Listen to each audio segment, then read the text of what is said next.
Assalamualaikum warahmatullahi wabarakatuh. Perkenalkan, nama saya Oni Olivia dengan NIM 220800.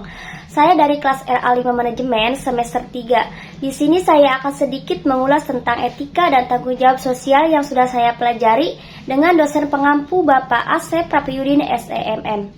Tujuan saya membuat video ini untuk memenuhi tugas ujian tengah semester. Materi yang pertama yaitu bisnis yang beretika, definisi bisnis. Etika bisnis yaitu cara-cara untuk melakukan kegiatan bisnis yang mencakup seluruh aspek yang berkaitan dengan individu, perusahaan, industri, dan juga masyarakat. Kesemuaannya ini mencakup bagaimana kita menjalankan bisnis secara adil, sesuai dengan hukum yang berlaku dan tidak bergantung pada kedudukan individu ataupun perusahaan di masyarakat. Pentingnya berbisnis secara etis. Berbisnis secara etis sangat penting karena memiliki dampak positif yang signifikan, baik pada tingkat individu maupun pada tingkat organisasi dan masyarakat secara keseluruhan. Beberapa alasan mengapa etika bisnis penting termasuk 1. Reputasi dan kepercayaan. Berbisnis secara etis membangun reputasi yang baik. Pelanggan, rekan bisnis, dan memangku kepentingan lainnya lebih mungkin percaya dan bersedia berinteraksi dengan perusahaan yang dianggap etis. Selanjutnya ada kepuasan pelanggan. Etika bisnis seringkali berdampak positif pada kualitas produk dan layanan. Ini meningkatkan kepuasan pelanggan yang pada gilirannya dapat meningkatkan loyalitas pelanggan. Yang selanjutnya ada keberlanjutan jangka panjang. Bisnis yang beroperasi secara etis lebih mungkin bertahan dalam jangka panjang. Etika bisnis membantu mengurangi resiko hukum dan menghindari skandal dan dapat merusak perusahaan. Yang selanjutnya ada hubungan rekan bisnis yang baik. Berbisnis secara etis menciptakan hubungan yang baik dan rekan bisnis. Ini dapat membantu dalam negosiasi, kolaborasi, dan menciptakan peluang bisnis baru. Yang selanjutnya ada tanggung jawab sosial.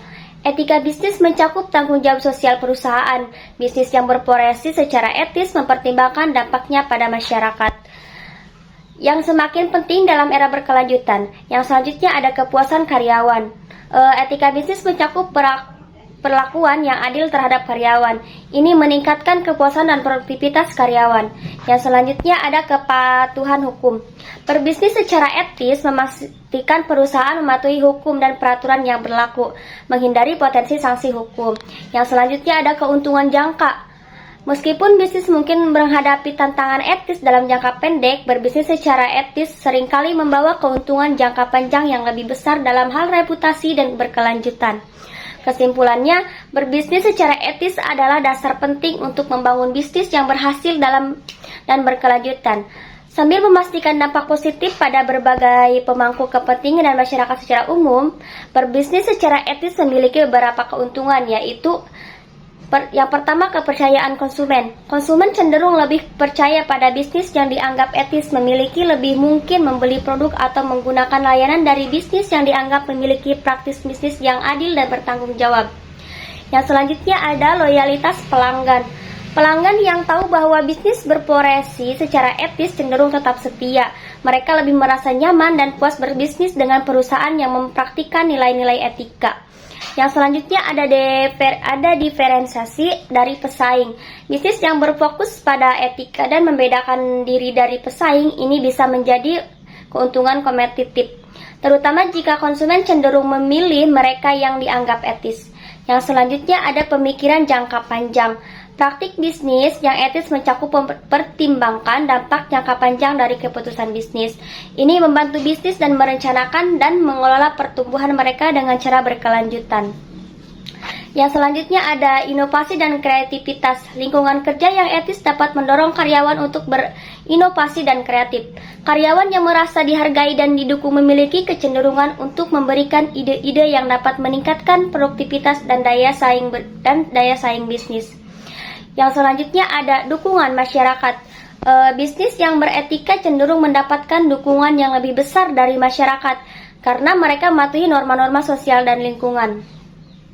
Yang selanjutnya ada dukungan dari investor. Investor seringkali mencari perusahaan yang berbisnis secara etis. Bisnis yang dianggap etis dapat menarik investasi dan dapat mendapatkan dukungan keuangan lebih mudah.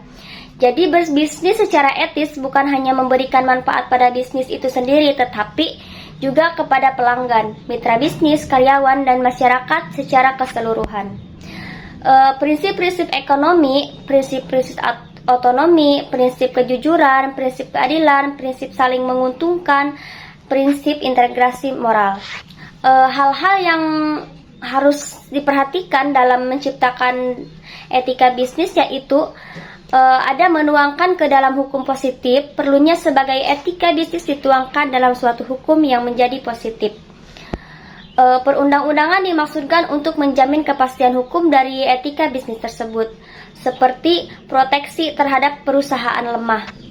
Yang selanjutnya ada mampu menyatakan yang benar itu benar kalau pelaku bisnis itu memang tidak wajar untuk menerima kredit sebagai contoh, karena persyaratan tidak bisa dipenuhi dengan jangan memaksa diri untuk mengadakan kolusi serta memberikan komisi kepada pihak yang terkait. Yang selanjutnya ada pengembangan tanggung jawab sosial. Pelaku bisnis di sini dituntut untuk peduli dengan keadaan masyarakat bukan hanya dalam bentuk uang dengan jalan memberikan sumbangan, melainkan lebih kompleks lagi. Yang selanjutnya ada memelihara kesepakatan atau menumbuhkan perkembangan kesadaran rasa memiliki terhadap apa yang telah disepakati, yaitu salah satu usaha menciptakan etika bisnis.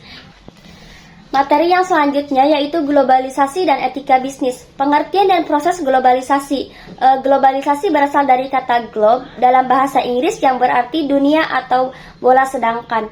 Yang selanjutnya ada legalization, artinya adalah proses. Globalisasi merujuk pada suatu proses yaitu proses menuju ruang lingkup dunia. Globalisasi dapat diartikan juga sebagai proses mendunia, di mana berbagai peristiwa terjadi salah satu belahan dunia secara dan mengaruhi belahan dunia lainnya. Selanjutnya, organisasi bisnis dalam lingkungan global pada tahun 2001. Parlemen Negara Perancis mengesahkan regulasi dalam bidang ekonomi. Regulasi tersebut berbunyi bahwa perusahaan yang dapat terdaftar dalam bursa saham di Prancis harus memerhatikan kondisi lingkungan dan sosialnya. Yang pertama ada sumber daya manusia, indikator pekerjaan, remunerasi, dan sebagainya. Yang selanjutnya ada komunitas, yaitu perhatian pada penduduk setempat. Yang selanjutnya ada standar tenaga kerja, yaitu taat pada konvensi PBB dan ILO. Perusahaan yang tidak sesuai dengan standar akuntansi harus mendapat perhatian yang serius dari pemerintah dan induk perusahaan transnasional. Selanjutnya, pengertian etika dalam berbisnis. Berbagai tokoh-tokoh ahli ekonomi memiliki pengertian yang berbeda-beda tentang etika berbisnis. Tapi secara umum, etika bisnis adalah seperangkat aturan moral yang digunakan untuk mengatur dan menjalankan sebuah bisnis. Kemudian, menurut seorang ahli, mendefinisikan etika bisnis adalah suatu pedoman mengenai tata cara ideal dalam mengatur dan mengelola bisnis dengan mengacu pada norma dan moralitas yang berlaku. Selanjutnya ada tujuan etika bisnis. Etika bisnis dikatakan sebagai sebuah standar atau pedoman dalam melakukan proses kegiatan bisnis. Oleh karenanya, ada tujuan utama yang lebih besar yaitu menjaga keteraturan, membangun sistem moral, dan mengandung tingkah perilaku. Di dalam organisasi perusahaan, baik untuk pengusaha ataupun karyawan biasa harus menunjung etika dalam berbisnis. Misalnya untuk atasan, mereka harus bisa menjunjung tinggi kebenaran sampai keadilan ke seluruh bawahannya dan juga klien yang mereka temui. Selanjutnya, manfaat dari memahami etika bisnis. Apabila tujuan-tujuan itu tercapai, manfaat yang bakal didapat oleh perusahaan adalah seluruh proses bisnis bisa berjalan dengan lancar.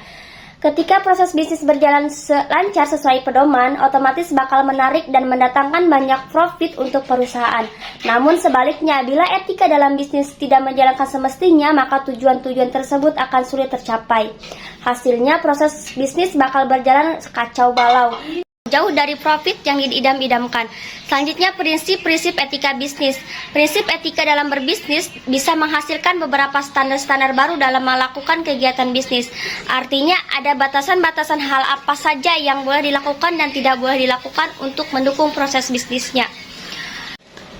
Selanjutnya, materi hak dan kewajiban pemilik usaha. Pengertian pemilik usaha orang perseorangan, persekutuan, atau badan hukum yang menjalankan suatu perusahaan milik sendiri. Selanjutnya, hak pemilik usaha secara singkat. Pemilik usaha atau perusahaan memiliki hak yang tercantum dalam uraian Undang-Undang Ketenagakerjaan yakni dalam Undang-Undang Nomor 13 Tahun 2003 tentang Ketenagakerjaan. Hak-hak tersebut antara lain adalah sebagai berikut, yaitu perusahaan berhak atas hasil dari pekerjaan karyawan. Perusahaan berhak untuk memerintah atau mengatur karyawan atau tenaga kerja dengan tujuan mencapai target. Dan perusahaan berhak melakukan pemutusan hubungan kerja terhadap pekerja, buruh, atau karyawan jika melanggar ketentuan yang telah disepakati sebelumnya. Selanjutnya ada hak dan kewajiban tenaga kerja. Pengertian tenaga kerja adalah setiap orang yang mampu melakukan pekerjaan guna menghasilkan barang atau jasa, baik untuk memenuhi kebutuhan sendiri maupun untuk masyarakat. Mungkin itu yang dapat saya sampaikan. Wassalamualaikum warahmatullahi wabarakatuh.